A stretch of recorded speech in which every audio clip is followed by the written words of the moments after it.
ఏది కావాలి అంటే అది వడ్డీ పెడుతూ అమ్మ, ఏది కావాలంటే అది కొని పెడుతూ నాన్న. ఇద్దరి ప్రేమ సమానమే అయినా అమ్మకొచ్చిన పేరు ముందు నాన్న ఎందుకో బాగా వెనకపడ్డాడు. ఫోన్లోనూ అమ్మ పేరే, దెబ్బ తగిలినప్పుడు అమ్మ అని పిలవడే, అవసరం వచ్చినప్పుడు తప్ప మిగతా అప్పుడు గుర్తురానందుకు నాన్న ఎప్పుడైనా బాధపడ్డా ఏమో.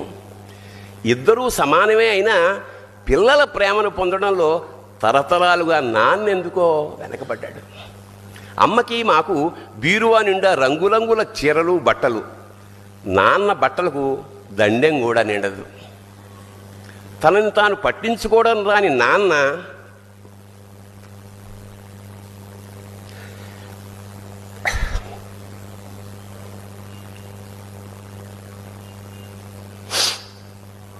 ఎందుకో మాకు కూడా పట్టనంత వెనకపడ్డాడు.